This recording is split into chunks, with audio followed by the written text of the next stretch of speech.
नमस्कार दोस्तों, मौसम चैनल में आपका स्वागत है। हम बात करेंगे राजस्थान के मौसम के बारे में, जिसमें आपको बताएंगे कि अगले 24 घंटों के दौरान राजस्थान के क्षेत्र में कहां पर रहेगा शुष्क मौसम और कहां पर जो है हल्की छितराई या हल्की मध्यम खंड वर्षा की संभावना है। यहाँ पर देख सकते हैं ट्रफ की गतिविधियाँ अब राजस्थान के उत्तर के क्षेत्रों पर बनी हुई है और ये धीरे धीरे जो है कुछ उत्तर की ओर बढ़ने की संभावना है। लेकिन इसका असर आज भी जो है कुछ उत्तरी राजस्थान, उत्तर पूर्वी राजस्थान के आसपास कुछ मध्य होते हुए खंड वर्षा के रूप में देखने को मिला। तो कुछ जो है जैसलमेर और जालोर बाड़मेर के पश्चिमी इलाकों पर भी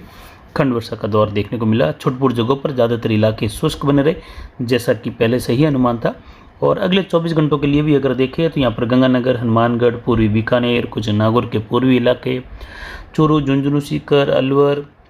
कोटा संभाग के जो बूंदी के क्षेत्र हैं, बारा, इसके अलावा देखें तो कुछ टोंक, करौली, धौलपुर, सवाई माधोपुर के क्षेत्रों में अगले 24 घंटों के दौरान भी कुछ जगहों पर खंड वर्षा की संभावना है। यानी अलग अलग टुकड़ों में अलग अलग समय पर वर्षा होने की संभावना, हल्की मध्यम से लेकर कुछ एक जगहों पर तेज़ खंड वर्षा देखने को मिल सकती है। लेकिन ये केवल जो है इन क्षेत्रों में देखें तो उत्तर और उत्तर पूर्वी राजस्थान के लगभग जो है 5 से 10% तक इलाकों में ही संभावना है बादलों की घनी आवाजाही और बौछार, और कहीं हल्की मध्यम तो कहीं तेज ऐसी संभावना है। ज़्यादातर इलाके यहाँ पर शुष्क बने रहेंगे। यहाँ पर देखें तो एक WD उत्तरी राज्यों के करीब पहुँच रहा है। वहीं पाकिस्तान के दक्षिण मध्य भागों पर एक निम्न दबाव बना हुआ है, जिससे ट्रफ की गतिविधियाँ पाकिस्तान के उत्तरी भागों तक जा रही हैं, जो कि आगे WD तक जो है कनेक्ट होने की संभावना है, जिससे पाकिस्तान में बारिश दक्षिण से उत्तर तक भारी वर्षा के रूप में बढ़ जाएगी। वहीं एक चक्रवाती हवा का क्षेत्र झारखंड के उत्तर पश्चिमी इलाकों के करीब बना हुआ है, और एक सर्कुलेशन जो है म्यांमार के लगभग जो है पूर्वी भागों के आसपास है, और एक चक्रवाती हवा का क्षेत्र जो है केरल के पूर्वी भागों में बंगाल की खाड़ी में बना हुआ है, दक्षिण पश्चिमी बंगाल की खाड़ी के आसपास ये बना हुआ है, जो कि धीरे धीरे सक्रिय रूप में होते हुए भारत के जो दक्षिणी राज्य हैं वहाँ पर जो है ये प्रवेश करते हुए अरब सागर में प्रवेश करेगा। उसके बाद एक और चक्रवाती हवा का क्षेत्र दक्षिण बंगाल की खाड़ी के आसपास डेवलप होने की संभावना है। साथ ही अब देखें तो ITC-Z भी जो है अब धीरे धीरे सितंबर महीने में जो है दक्षिणायन होने लगेगी, और कुछ असर जो है हम धीरे धीरे मध्य भारत होते हुए अरब सागर, बंगाल की खाड़ी के उत्तर मध्य भागों की ओर बढ़ने लगेगा अगले सितंबर महीने के अंतिम दिनों के आसपास तक, जिससे जो है अक्टूबर और नवंबर में जो है ये अरब सागर और बंगाल की खाड़ी के लगभग मध्य भागों के आसपास बने रहने से वहाँ पर जो है दो हवाओं का मिलन होता रहेगा, यानी इंटर ट्रॉपिकल कन्वर्जेंस जोन, जहाँ पर जो है दो पवनें मिलती हैं और वहाँ पर जो है कुछ सर्कुलेशन, निम्न दबाव जैसी गतिविधियाँ भी बनती हैं। तो अक्टूबर नवंबर में जो है तूफानों की जो सीज़न होती है वह शुरू हो जाएगी बंगाल की खाड़ी और अरब सागर में, जिसकी जानकारी आने वाले समय में आपको इसके बारे में देने की कोशिश करेंगे। फिलहाल जो है जो ITC-Z है वह अगले 1 महीने तक जो है राजस्थान के क्षेत्रों में बनी रहेगी, लेकिन फिर भी ये अब धीरे धीरे दक्षिण होते हुए क्षेत्रों के आसपास रहेगी। फिलहाल उत्तर से लेकर बनी हुई है, भारत के कई राज्यों पर, उत्तरी भागों पर ये बनी हुई है, लेकिन अब धीरे धीरे जो है सितंबर 15 के आसपास से लेकर ये कुछ हल्की सी दक्षिण की ओर खिसकने लगेगी। अगले 24 घंटों के दौरान देखें तो यहाँ पर बीकानेर संभाग, जयपुर और भरतपुर संभाग के क्षेत्र, कुछ कोटा और अजमेर संभाग के पूर्वी भागों के आसपास हल्की खंड वर्षा, कहीं कहीं मध्यम तेज खंड वर्षा की संभावना है। यानी 10 से लेकर या फिर कहे तो 0 से लेकर 20 मिलीमीटर तक की बारिश की संभावना है इन क्षेत्रों में होने की संभावना है। ट्रफ के दक्षिणी क्षेत्रों के आसपास, दक्षिण पश्चिमी क्षेत्रों के आसपास बने रहने की संभावनाएं बन रही हैं, जिसमें कुछ गंगानगर, हनुमानगढ़, चूरू, बीकानेर के पूर्वी भाग हैं, नागौर के पूर्वी भाग,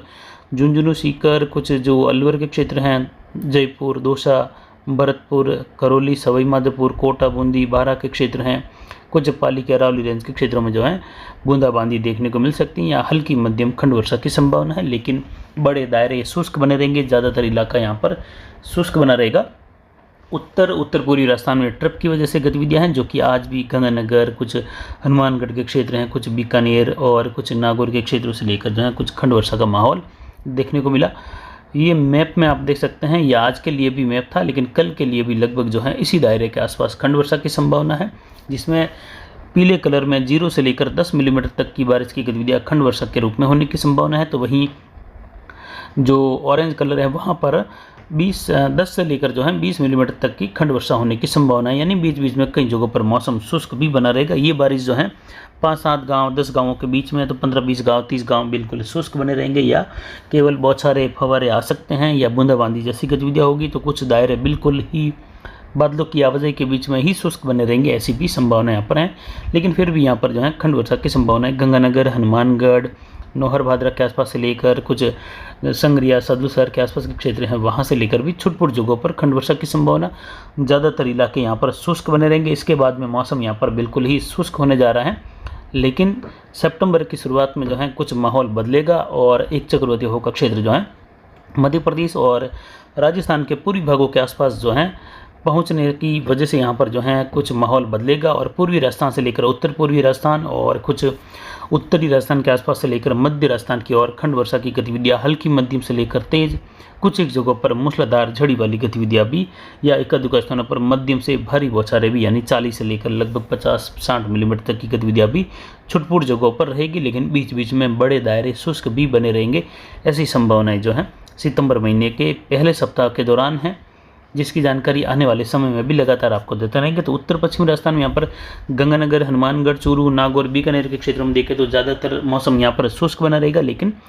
ऑरेंज और पीले कलर के दायरे में आने वाले क्षेत्रों में जो है मौसम शुष्क भी रहेगा, लेकिन फिर भी इस दायरे में जो है संभावना खंड वर्षा की है, जिसमें 0 से लेकर 20 मिलीमीटर तक की अलग अलग गतिविधियां हैं जो कि आप देख सकते हैं। लेकिन ऑरेंज कलर के दायरे के आसपास कुछ ट्रप के माहौल के कारण मध्यम वर्षा देखने को मिल सकती है। एक अधिक स्थानों पर तेज खंड वर्षा भी रहने की संभावना है। यानी यहाँ पर खंड वर्षा का माहौल रहेगा। जैसे यहाँ बारिश हुई तो कम से कम 50-60 किलोमीटर तक जाते हैं तो बौछार या बिल्कुल शुष्क मौसम होगा, फिर आगे वापस कहीं 15-20 किलोमीटर के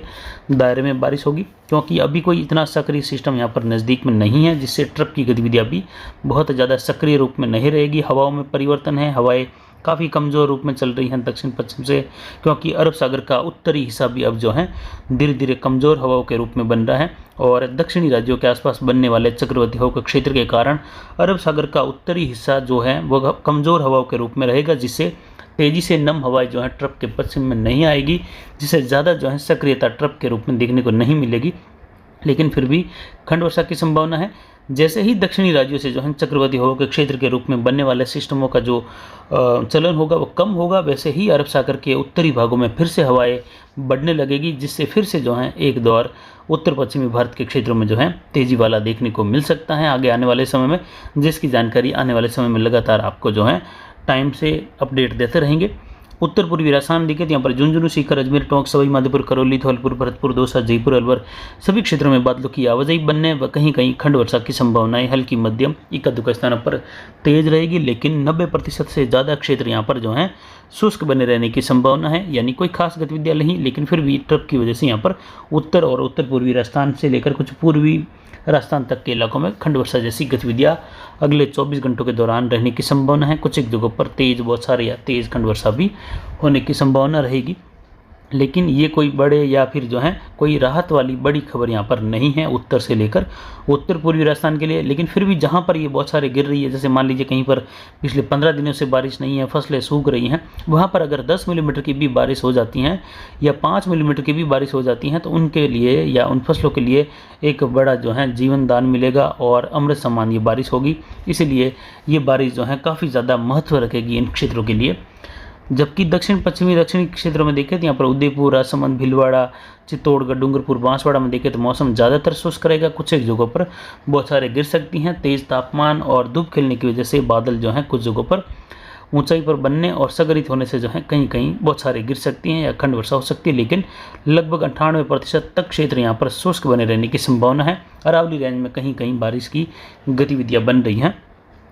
दक्षिण पश्चिमी राजस्थान में यहाँ पर जो है पाली, जालोर, सिरोही, जोधपुर, जैसलमेर, बाड़मेर में देखें तो मौसम बाड़मेर, जैसलमेर और कुछ जालोर के पश्चिम दक्षिण पूर्व में हल्की क्षेत्रीय खंड वर्षा की संभावना है। कहीं कहीं बौछारें बादलों की आवाजाही के बीच में रहेगी। लेकिन अब मौसम जो है बाड़मेर, जालोर के जो अनार बेल्ट के किसान हैं उनके लिए भी एक राहत की खबर कि यहाँ पर मौसम बिल्कुल ही शुष्क होने जा रहा है और जिससे किसानों को जो है ड्रिप का कार्य है या स्प्रे का कार्य है, फंगिसाइड या कीटनाशक का कार्य या अन्य कोई न्यूट्रिशन का स्प्रे करना है या ड्रिप में देना है, वह जो बड़ी ही सहजता से हो पाएगा। लेकिन जल्द ही फिर से कुछ गतिविधियों में बदलाव होगा। लेकिन अब जो है ज़्यादा दिक्कत होने वाली नहीं है इन क्षेत्रों में। फिलहाल अगले 5 से 7 दिनों के दौरान किसान यहाँ पर आराम से अपने कार्य कर सकते हैं, लेकिन स्थानीय क्लाइमेट की वजह से बनने वाली मैक्रो क्लाइमेटिक गतिविधियों के कारण कुछ जगहों पर खंड वर्षा, बौछारें जो हैं, तेज तापमान और यहाँ पर मौजूद भारी नमी के कारण बनते हुए जलवाष्प के कारण जो बादल संघनित होंगे, जहाँ पर अनुकूल माहौल मिलते ही बादल जहाँ पर जो हैं बरसने लग जाते हैं। लेकिन ये बहुत ही न के बराबर, ये एक गांव के चौथे हिस्से में, आधे हिस्से में, या हो सकता है एक दो गांवों के एक साथ के हिस्से में भी ऐसी गतिविधियाँ बनने की उम्मीद रहती है इन दिनों के दौरान। इन दिनों में तापमान बढ़ने लगता है, बादल छटने लगते हैं, इसीलिए जो है यहाँ पर ऐसी गतिविधियाँ या जो तेज़ बिजली चमकने वाली, तेज़ मेघ गर्जन वाली गतिविधियाँ केवल एक अलग से आ रहे बादल में ही दिखाई देने लगती हैं। यानी बादल के चारों ओर आसमान साफ होता है नीला, लेकिन बीच में बना हुआ एक ऊंचाई वाला बादल ही जो है मेघ गर्जन, बिजली चमकने वाली और तेज़ झड़ी वाली बारिश दे जाता है। तो ऐसी संभावना इन क्षेत्रों में रहती है। साथ ही जो है अब ITCZ का दायरा भी जो है 15 सितंबर के आसपास से लेकर धीरे धीरे दक्षिण की ओर सरकने लगेगा और लगभग 30 सितंबर से लेकर 10 सितंबर के मध्य ये दक्षिण मध्य राजस्थान तक के क्षेत्रों को जो है या उत्तरी इसकी जो सीमा होगी वह दक्षिण मध्य राजस्थान तक पहुंच जाएगी। यानी उत्तरी राजस्थान, बिहार, पंजाब, हरियाणा से लेकर उत्तर प्रदेश तक का हिस्सा, पूर्वोत्तर राज्यों का हिस्सा इससे छूटने लगेगा और ये उत्तरी अरब सागर, उत्तरी बंगाल की खाड़ी तक इसका दक्षिणी हिस्सा जो है पहुंचने लगेगा, जिससे वहाँ पर जो है गतिविधियाँ कुछ तूफानों वाली धीरे धीरे सीजन की शुरुआत होगी। इसके अलावा देखें तो संपूर्ण राजस्थान में कोई खास गतिविधियों का दौर नहीं है अगले 24 घंटों के दौरान, लेकिन फिर भी उत्तर पूर्वी, उत्तरी राजस्थान के आसपास जो है कहीं कहीं हल्की मध्यम ट्रफ के दायरे की वजह से खंड वर्षा होने की संभावना है। अगर तेज़ हवाओं का दौर देखने को मिलता है यहाँ पर तो ज़रूर जो है नम हवाओं के कारण सक्रिय रूप ज़रूर देखने को मिलता है, लेकिन फिलहाल जो है दक्षिणी राज्यों के आसपास बने हुए सर्कुलेशन अरब सागर की आधी हवाओं को जो है काट रहे हैं या फिर जो है उस और हवाएं बढ़ रही हैं, जिससे कोई खास दबाव या जो है उच्च दबाव की गतिविधियां अरब सागर के उत्तर में नहीं रहने से कोई खास प्रेशर हवाओं में नहीं रहेगा, जो कि राजस्थान, गुजरात और जो पाकिस्तान के क्षेत्र हैं उन क्षेत्रों की ओर तेज़ हवाएं बढ़े। अब धीरे धीरे उत्तरी अरब सागर में हवाओं का प्रभाव बिल्कुल ही कम होने लगेगा, जिसकी जानकारी आने वाले समय में भी आपको लगातार देते रहेंगे। तो फिलहाल अभी की जानकारी के लिए इतना ही। आगे की जानकारी के लिए बने रहे हमारे चैनल पर। नमस्कार, जय हिंद, जय भारत।